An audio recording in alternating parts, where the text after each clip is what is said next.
Zahid Awan acting president Punjab professors and lecturer association. ہم یہاں لاہور سے آئے ہیں اور یہ آسان اسائنمنٹ اکاؤنٹ کی آڑ میں یہ نجکاری ہے. جس سلسلہ میں نے جیسے اپنے گفتگو میں کہا کہ 2002 سے پھر 2010 سے اور اب پھر شروع کیا ہوا ہے. ہم اسے آسان اکاؤنٹ نہیں، ہم اسے شیطان اکاؤنٹ سمجھتے ہیں. یہ اصل میں یہ جو ہمارے طلبہ ہیں یہ جو اب 10,000 سے 12,000 تک فیس دیتے ہیں، اس کے بعد یہ 90,000 اور 1 لاکھ تک چلی جائے گی فی سیمسٹر ان کی فیس.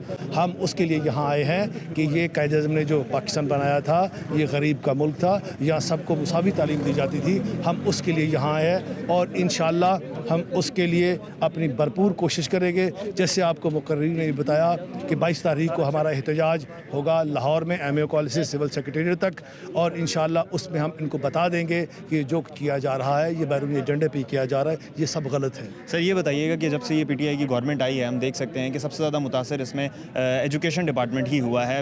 پچھلے سال بھی ہم نے دیکھا کہ کئی احتجاج کیے گئے اسٹوڈنٹس کی طرف سے، ٹیچرس کی طرف سے، لیکن آپ کیا سمجھتے ہیں اس میں مین مسئلہ کس کا ہے؟ میری بات سنیے، پہلی بات ہے کہ جب یہ تبدیلی سرکار آئی تھی تو ہمیں بھی بڑی خوشی تھی، لیکن ہمیں یہ نہیں پتہ تھا کہ یہ تبدیلی سرکار کا مطلب تباہی اور بربادی سرکار ہے. یہ ہر چیز کو آسمان سے زمین پر پھینک دیں گے. یہ انقلاب لے کے آئے ہیں لیکن نیچے والی چیز کو اوپر نہیں، اوپر والی چیز کو نیچے لے آئے ہیں.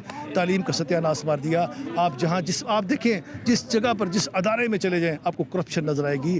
ہر ادارہ سوال کا شکار ہے. اسی طرح تعلیم ہے، آپ دیکھیں ہماری کوئی یونیورسٹی دنیا کے اعلیٰ معیار پر قائم نہیں ہے.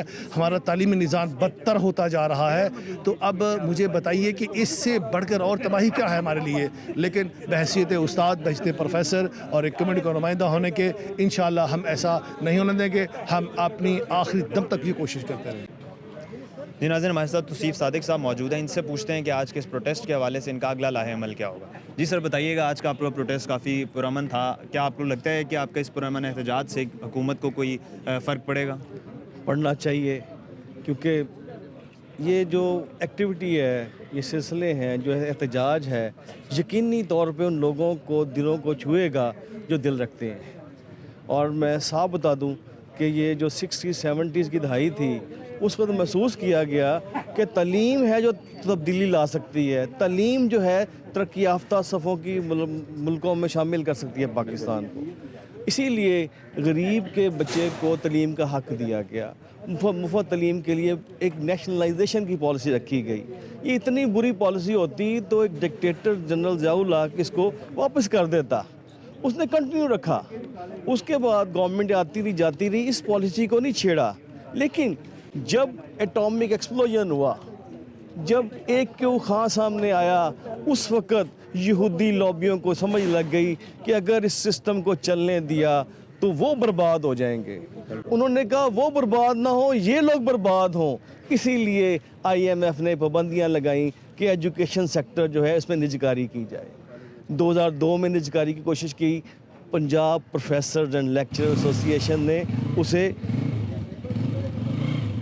واپس کر دیا، ریورس کر دیا. دوبارہ سے حملہ ہوا 2010-12 میں. اس وقت بھی سیسا بنی ہوئی دیوار کی طرح ڈٹ گئے اور اس کو ختم کیا. اب دوبارہ سے حملہ ہے. ہم اس کو بھی انشاءاللہ، جتنے سکون سے میں بات کر رہا ہوں اتنے سکون سے ہم مال میں نہیں ہوں گے، اتنے صبر سے نہیں ہوں گے.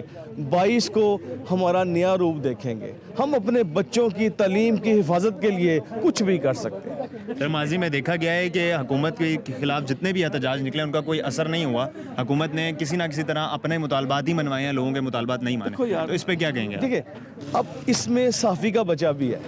صحافی 1 لاکھ روپے فیس مانا نہیں دے سکتا، 2 سے 3 ہزار روپے کر سکتا ہے افورڈ. اس میں پولیس والے کا بچہ بھی شامل ہے، لو رینک والے کا. اس میں ریڈی والے کا بچہ بھی شامل ہے. جب ان کے حقوق کی بات ہوگی تو سب کے دل نرم